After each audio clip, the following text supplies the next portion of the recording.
So thank you so much for being here.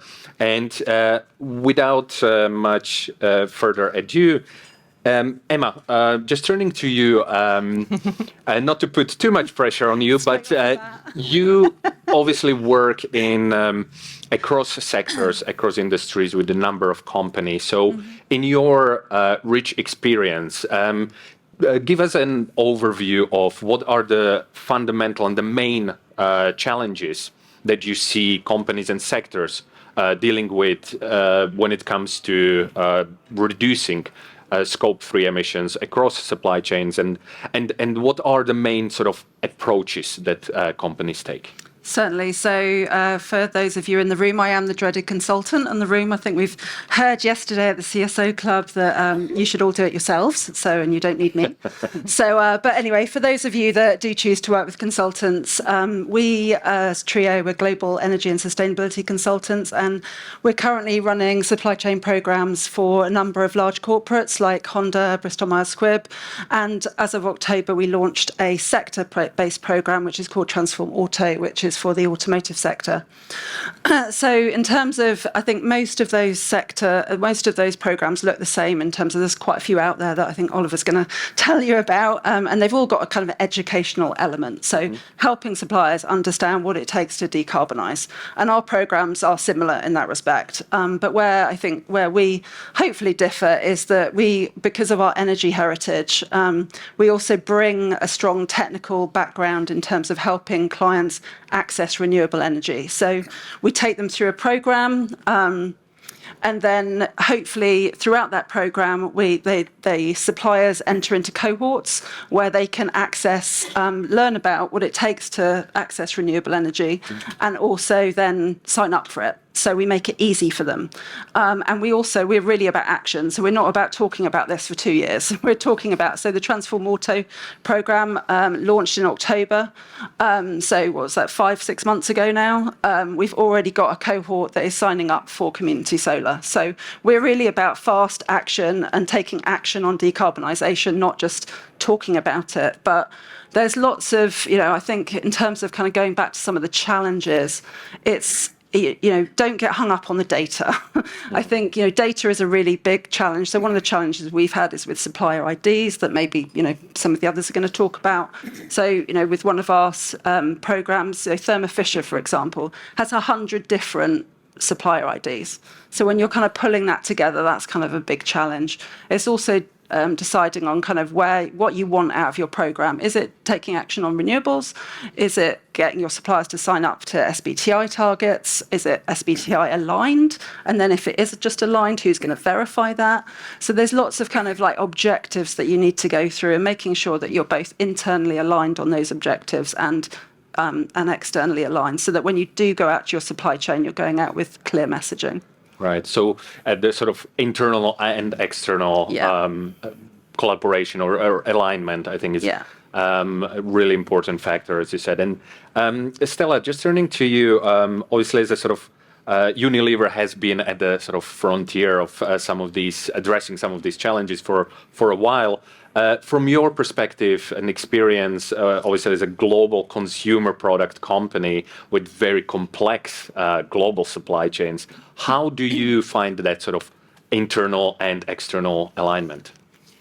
Well, no, thank you for the question and for the introduction as well. I mean, I think we have to start by acknowledging just how very complex action on Scope 3 is. And for Unilever, the program that I lead is a priority program within our Climate Transition Action Plan. And the focus is on absolute reduction in emissions to 2030, quite steep reductions that we need to achieve. Are we there yet? Absolutely not. But we are making some good progress, and so I'll kind of talk to what we're learning and what we're seeing. Internal alignment is absolutely key. And what we're seeing this year is quite a step change in accountabilities with our procurement organization. And this, I think, is an absolutely key point, is the role of procurement within this. And the transition that I'm seeing is this agenda was probably sustainability-led until recently, and now it's being procurement-led. And I think that's absolutely the correct thing. Of course, enabled and supported by a sustainability team. We're not just chucking this over the wall to them and saying, good luck, get on with it. We're there supporting and working with them. But this is a massive unlock in our organization, partly because there are factor 50 more procurement people than there are people in my team. And we're dealing with, in Unilever, we have 56,000 suppliers. We're not working with all of them. We've identified 300 that we want to work with and that we are working with. And I'm working closely with about 100 procurement colleagues to reach those 300 suppliers. So the internal alignment to mobilize that organization is absolutely key. And this year people's remuneration depend more and more on delivery here, and I'm seeing a step change in that. But of course, that's just the internal part. Then there's also the external suppliers. And as I said, we've been engaging with 300 suppliers over the last 3 years. We see good traction. So suppliers are delivering what we're asking them to deliver. So, for example, we received, I think, just under 700 product carbon footprint data sets for the raw materials and packaging that we're buying last year. And we're using that data not only in our reporting, but also in our commercial process. But we've had to design a program that meets suppliers where they are in order to get that engagement and that alignment that you mentioned. And if I can just kind of pick up on that, Matthias. So as a beneficiary of a really good partnership with the sustainability team, so it sounds like Stella has that same partnership that we do in Santander. I'm a massive beneficiary of that kind of IP that the sustainability team bring. And then in procurement, what we attempt to do is we take our supply chain and we segment it and design treatment strategies in a different way for Scope 3 and sustainability than we do for risk management or for SRM, so how we engage and innovate with our suppliers. And one of the really important things that we have to look at there is exactly as Stella said, there are different treatments based on the taxonomy that a supplier sits in, the location and geography that they're in, and the type of ownership structure they have, because the maturity curve across ownership structure is huge. When you're a big multinational, you probably have a sustainability team, they're probably helping you, or you at least have a sustainability person, maybe not a team of one. But when you get down to those SMEs, the education level is far lower. Santander have just released a report on Path to Zero for SMEs, and we know that 43% of the kind of sole traders really want support in that education. And we've got to provide a path to that education to allow them to get to that point where they can look at how can they remove carbon from their supply chain. And that's a treatment strategy that's designed based on the ownership structure. Treatment strategy designed on taxonomy structure will be completely different and something that we need to work together with sustainability and gain their insights to help us move forward.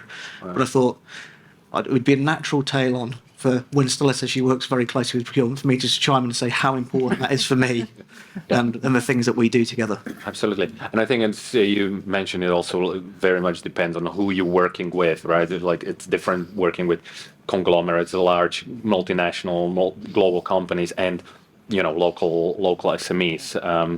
And sorry. I was just going to sorry. Emma, please. That I think building on that point with the SMEs versus the big conglomerates, that's where working as a cohort in terms of kind of renewables really comes into its own as well, because you can't necessarily, if you haven't got the load to attract a PPA or attract get into a decent commercial deal, then actually if you work as a cohort, which is one of our program incentives, then you can actually unlock those difficulties. Right. I can pick up on that as well. So, interesting two things mentioned there. One is the role of procurement, and one is the challenge of engaging SMEs and even lower mature suppliers. So, I'm a sort of Scope 3 therapist, I think. I have 3,000 Stellas that I look after who submit problems on Scope 3 to me every month. And most of the time I stick that through ChatGPT and it tells me the themes. But pretty much for 3-4 years, the number one challenge of Scope 3 practitioners globally has been supplier engagement. Underneath supplier engagement, it's been what to do with SMEs and low maturity suppliers, because procurement is that touch point with suppliers. They're not experts on Scope 3. Unfortunately, procurement's expected to be experts on absolutely everything, all the time, including the latest crisis. You know, so it's a huge pressure on procurement to talk to someone who's, again, usually an account manager or salesperson who also doesn't have a clue about Scope 3 either. In fact, no one really knows what they're doing on Scope 3, if I'm honest, but we're getting there.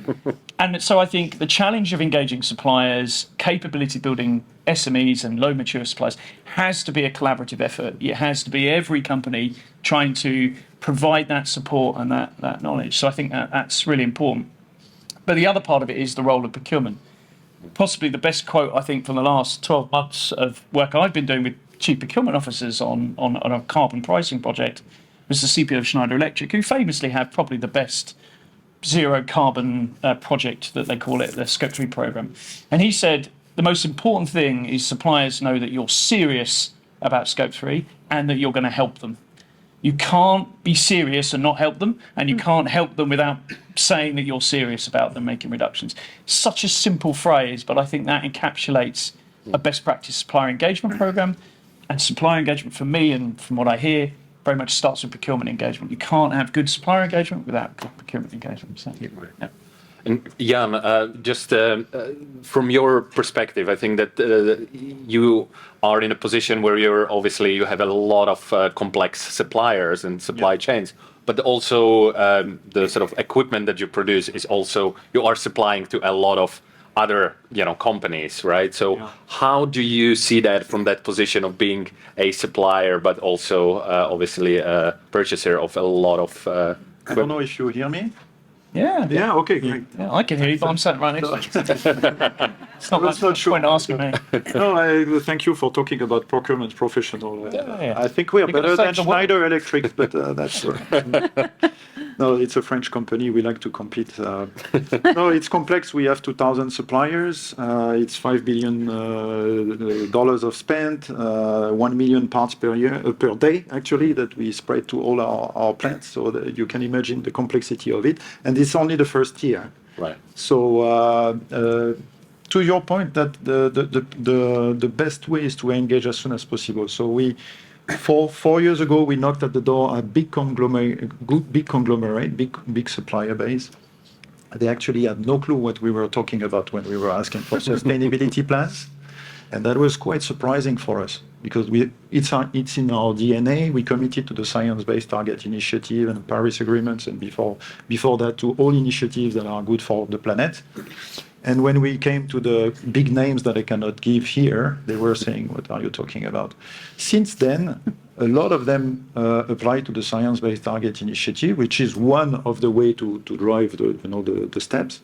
And I think I see a lot of progress right now. So we're really happy that there is an engagement. The smaller supplier base, we are here to help. The ones who don't really know what we are talking about or what is it about, how crucial it is. We think it's a competitive advantage. It's like several years ago we were talking to suppliers, okay, what about you deliver good parts with good quality? And then we would have the feedback, oh, how much you pay for good quality? Now it's a little bit the same on sustainability. How much you pay for sustainability? No.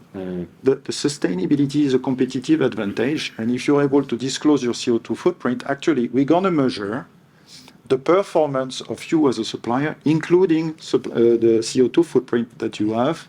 So we have this in our selection process, and we have this in our strategy. We have this in the measurement of the performance of the supplier base. So I think it's a good incentive because you can always have this debate with the supplier base. Okay, I'm good in CO2 footprint, but my price is more expensive. So are you going to buy cheaper, or are you going to buy actually what I supply to you as total value? And now we are able to do that. But it takes time. So, Do you include the cost of carbon in your decision making? We can do that, but to be honest, I have been working with universities in trying to understand how much it balances the price.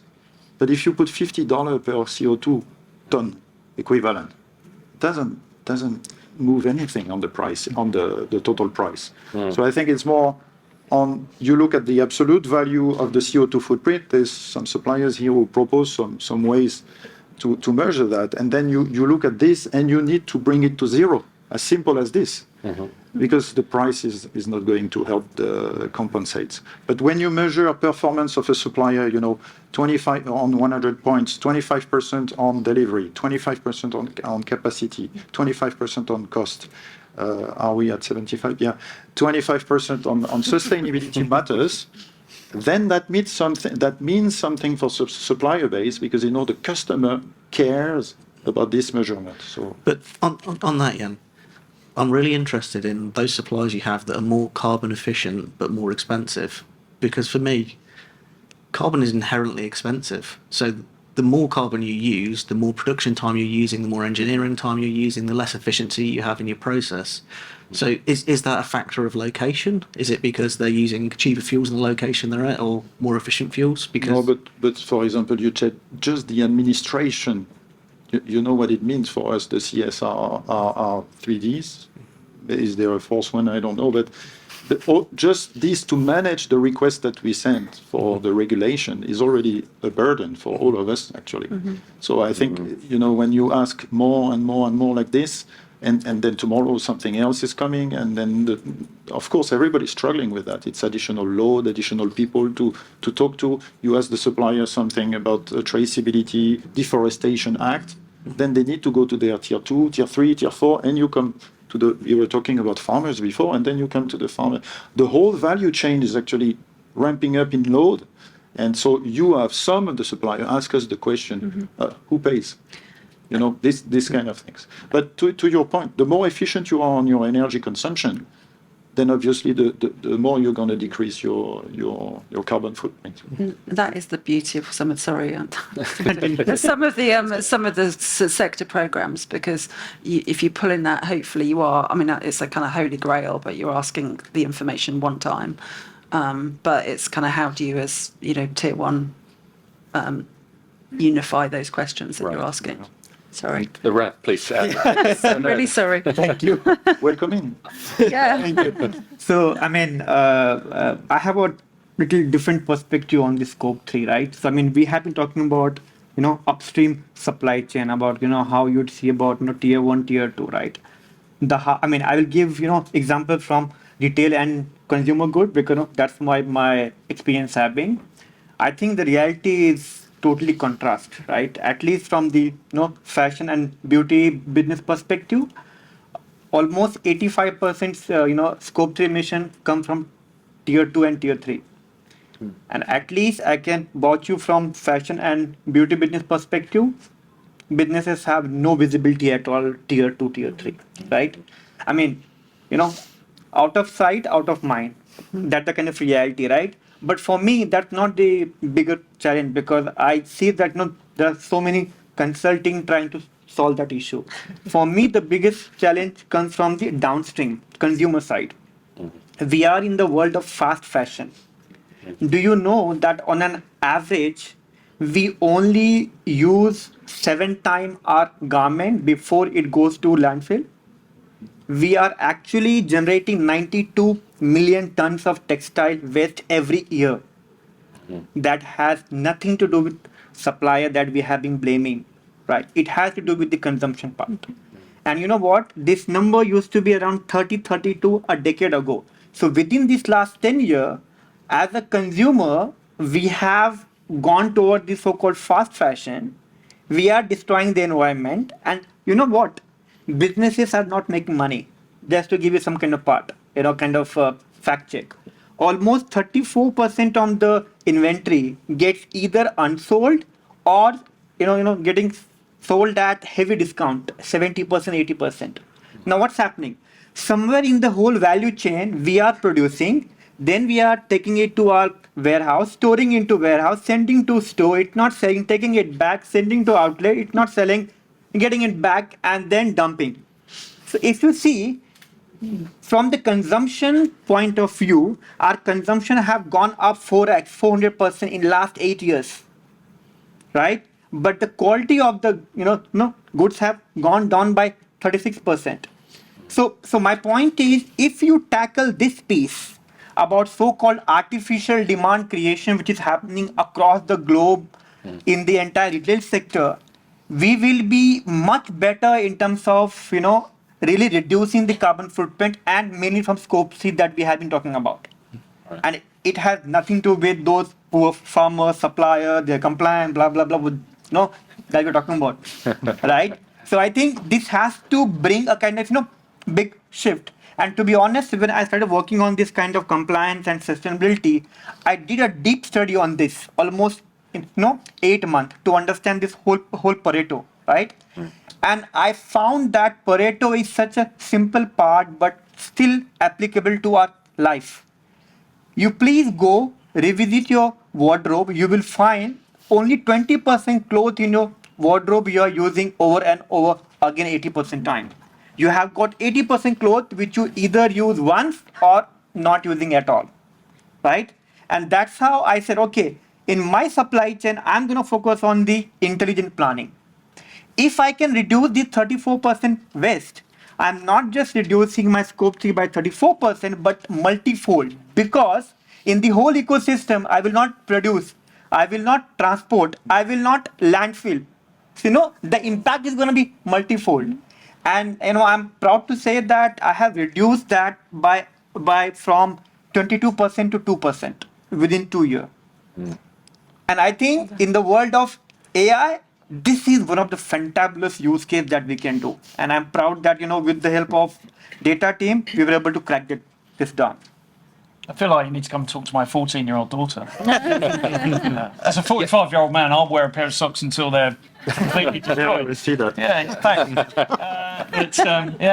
That's really interesting. On that point, before we sort of start talking about the technology, but working with your customers, with consumers, right? So it's like the sort of downstream. Stella and Rad, obviously you work very closely with, or they are big sort of drivers of your overall footprint.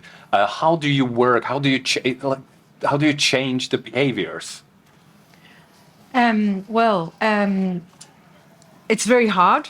But I think, we've got some examples where we've launched products that, I think everyone knows that, you can wash at 30 degrees or with cold water instead of warm water and get the same efficacy in your wash.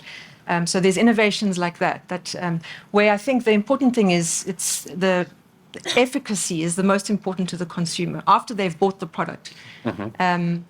So there's many examples like that. But I think coming back to the point earlier around suppliers say this is going to cost you.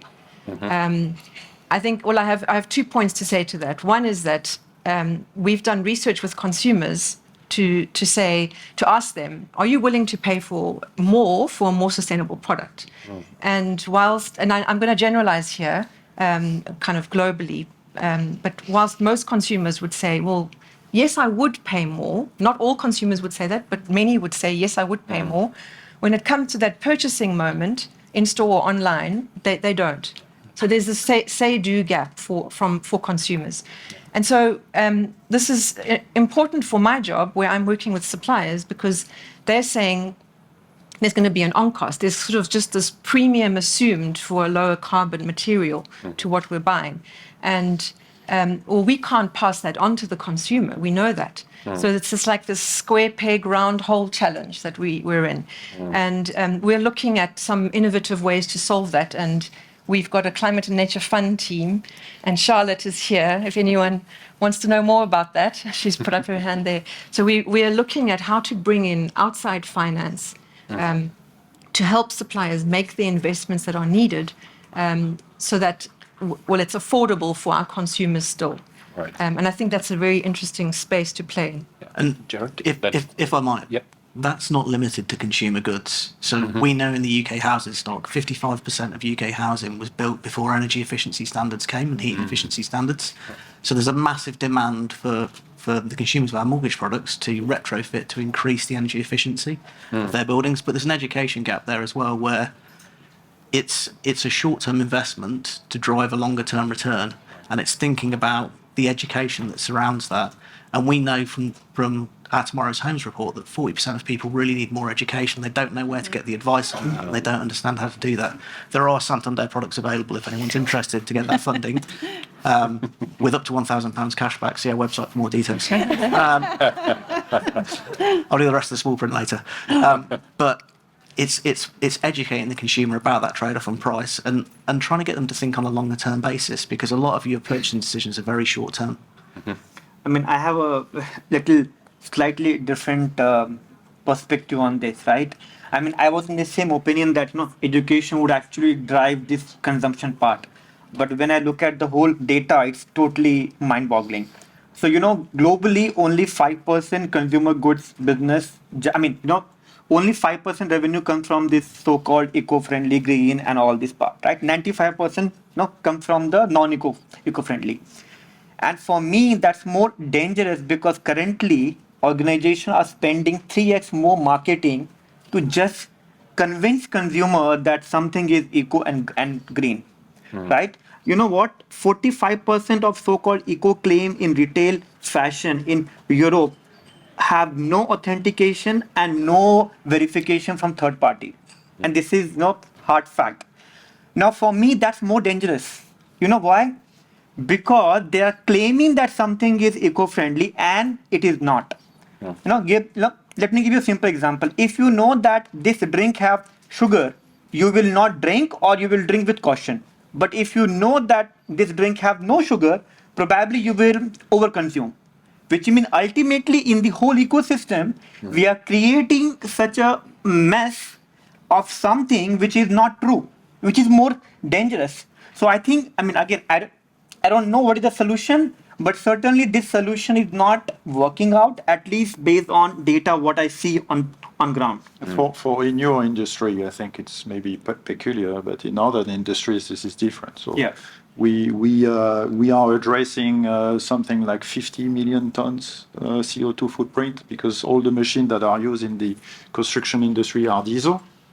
So here in London, the infrastructure system, London. DFL? Yeah, exactly. Yeah, transport. We have 8,000 smaller machines that are diesel machines. They emit as much as 700,000 cars. It's not addressed at this moment, and we have electric machine to provide. It's fantastic opportunity to decrease for the 10 million people living in London. Some of you are living in London, I guess.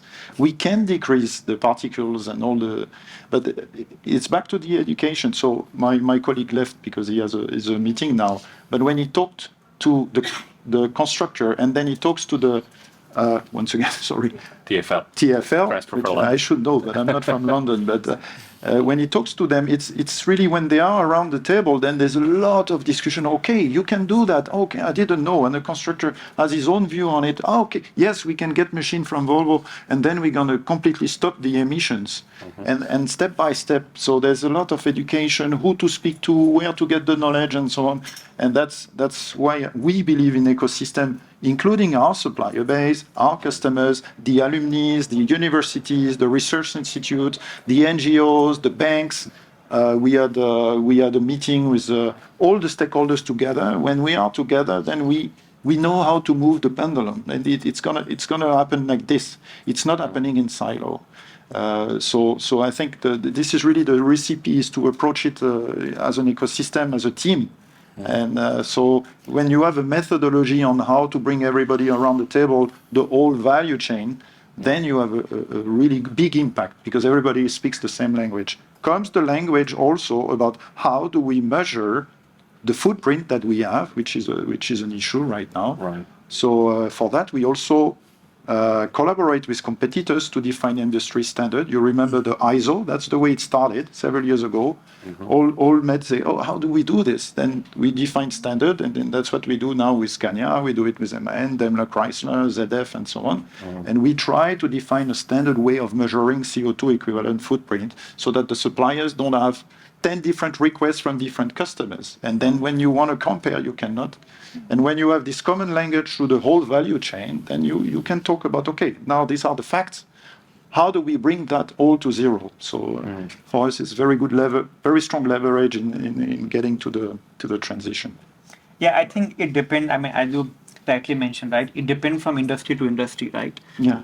For most of the consumer-centric businesses, as you rightly mentioned, it's very, very difficult, right?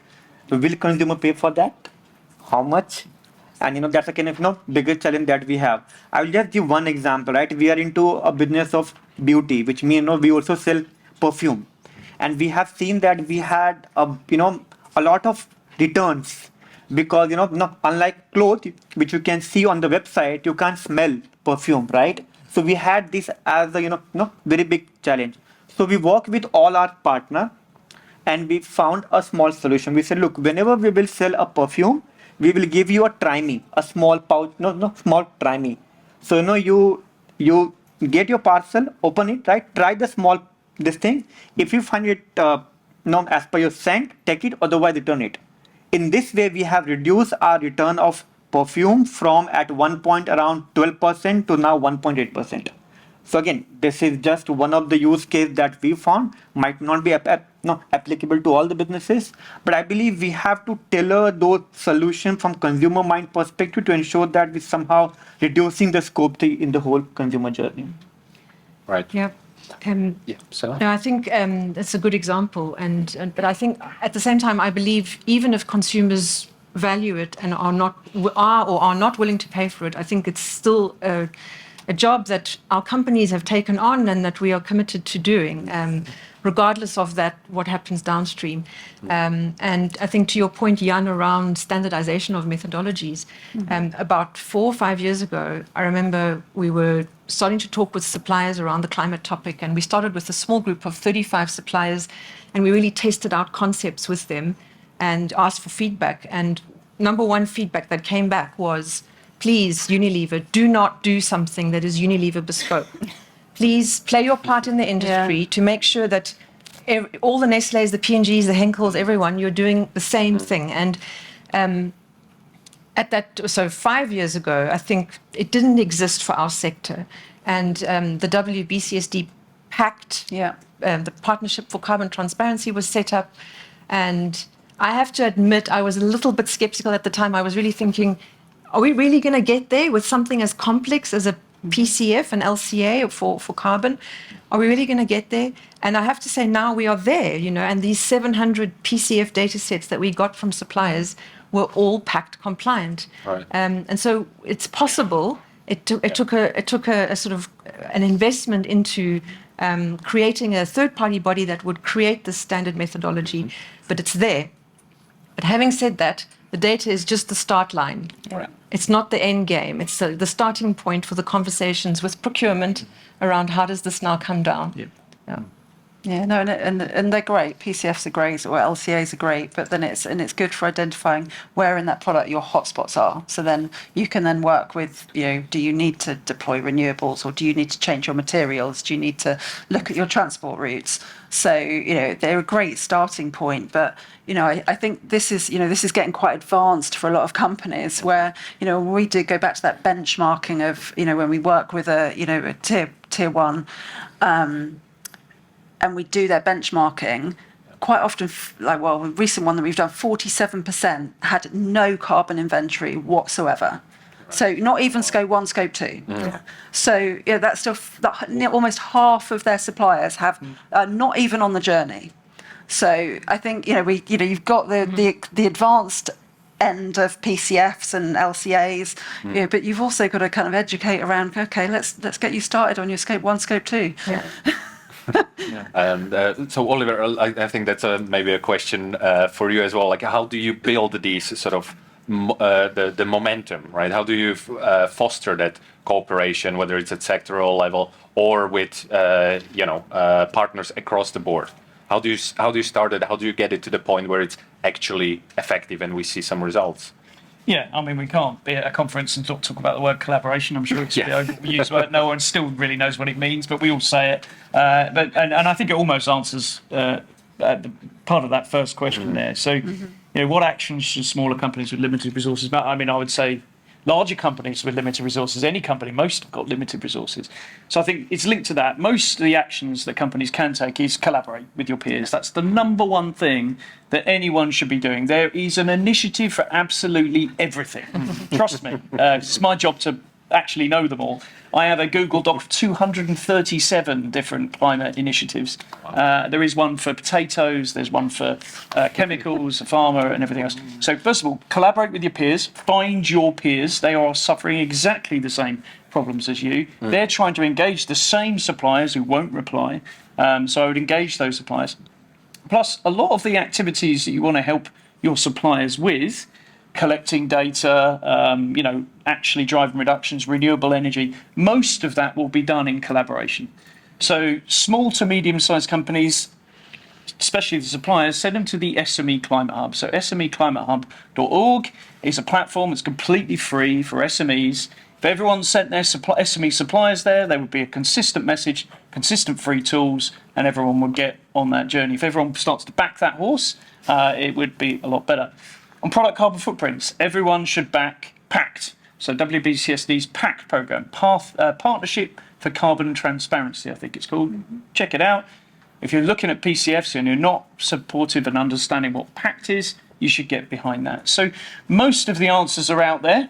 I think a lot of people with limited resources actually just feel bewildered with the problem and bewildered with the number of tools and platforms and initiatives and acronyms and everything else. But the answers are out there. But the most important advice I would say is go and talk to someone who's got the same job as you, at a similar company with the same suppliers, and at least you'll be able to cry on their shoulder, if not, if nothing else. Jared, do you want to jump in? Can I just throw a third free resource? So if you can go and have a look at Santander Open Academy, we have a load of free training on there in some of the subjects that you've seen in these rooms, so AI, sustainability, all those things. So go and look at Santander Open Academy. There's free training on there. You can point your suppliers to it. It's fully free. Can I do one more? One more. Yeah, sure. So over the last 12 months, I've worked with 200 procurement standard professionals to write a 4-page methodology of how to embed carbon pricing into tender decisions. So it's created by procurement professionals, completely free to download. If you can get your procurement team behind that, using those principles, I highly recommend it because it puts Scope 3 in procurement language. If you go to spp.earth, it's the Sustainable Procurement Pledge, so spp.earth, you can download those principles. I chair the pilot group that's piloting those principles. It's a great way to embed Scope 3 into procurement's language and get them doing what they do best, which is negotiating, engaging, and supporting suppliers. Collaboration.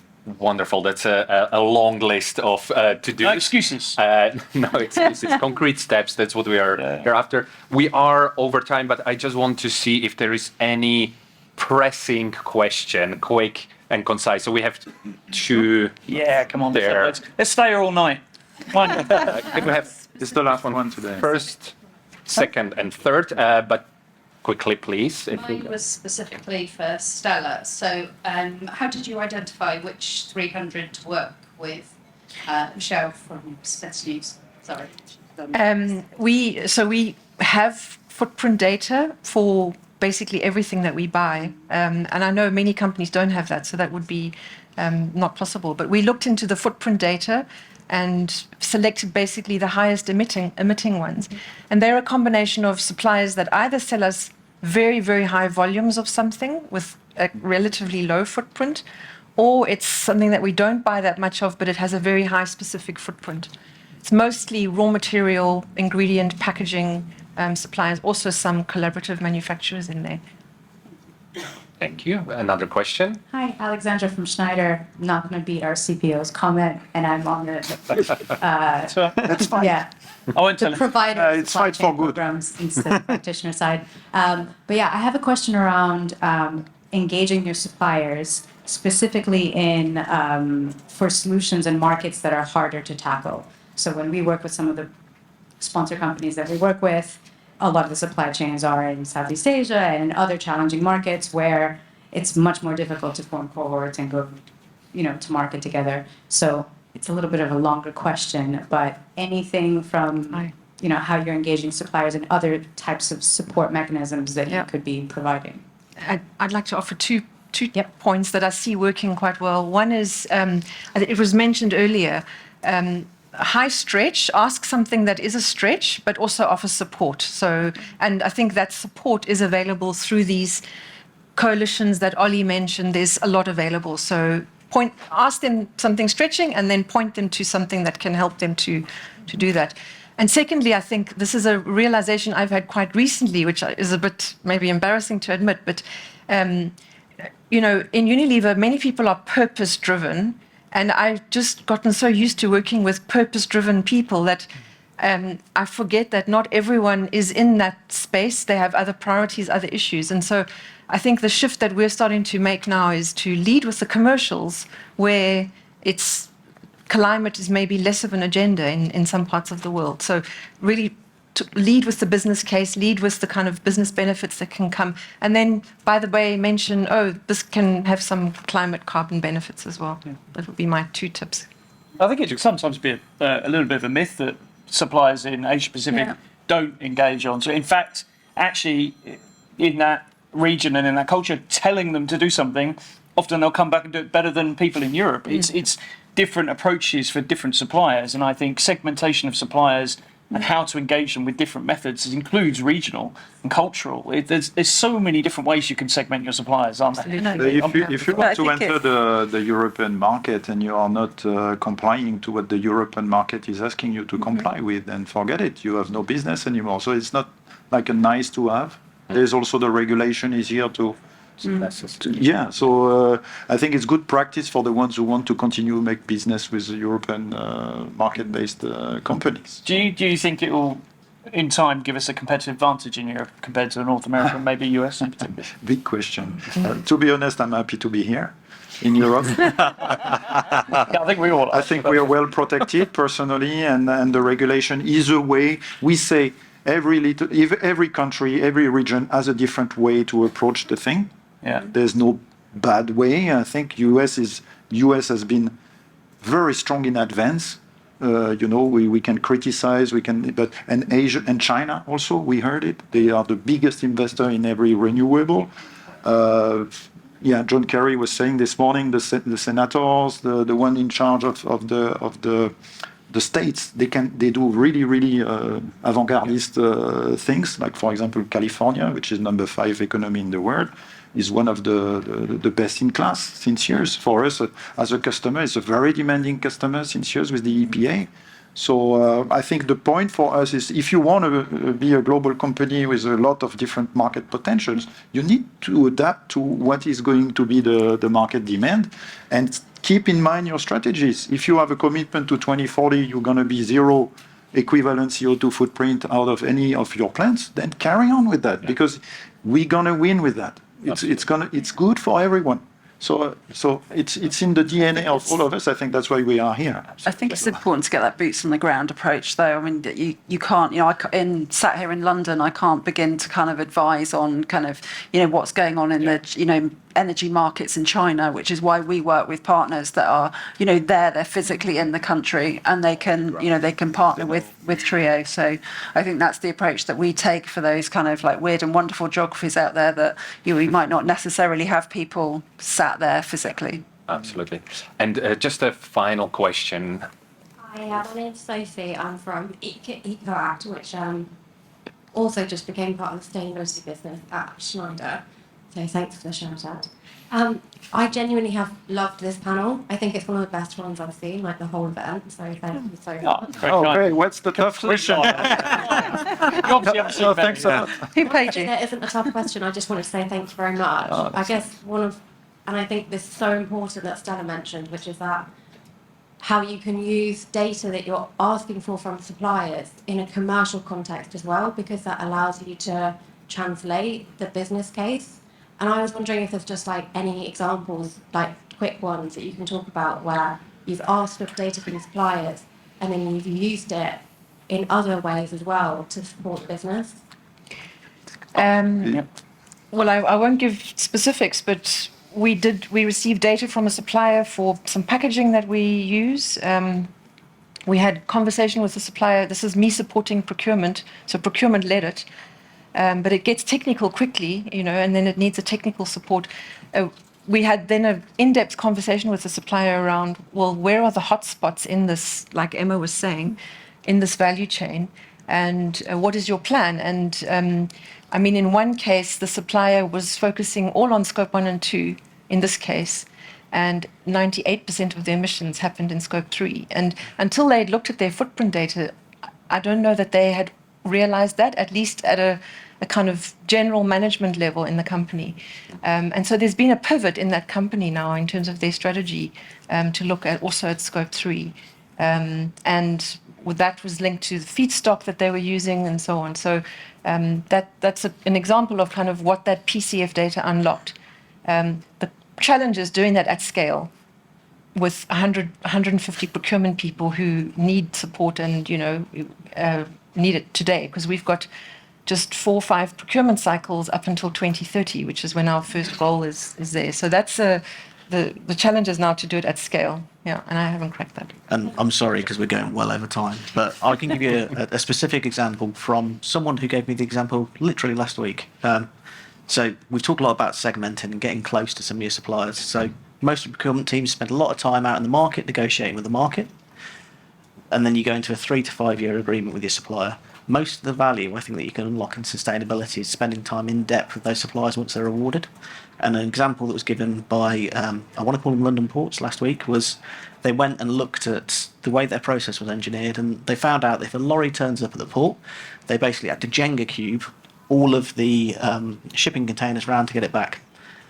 If someone sent them a message 2 hours before they arrived saying, I'll be there in 2 hours, they could redesign the way that the shipping containers were stacked.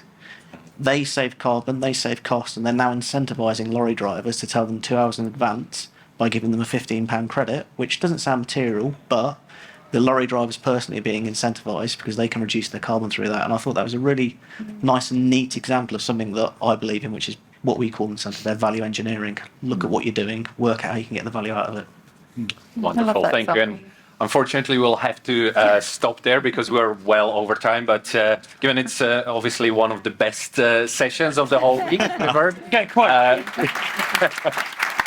So, thank you so much, Gerard, Stella, Emma, Rad, Jan, and Oliver for a fascinating discussion. And thank you, everyone, for joining us. And please, I encourage the conversation, the discussions to continue over drinks at the reception to celebrate the 10 years of progress. Well done. Thank you so Thanks. much.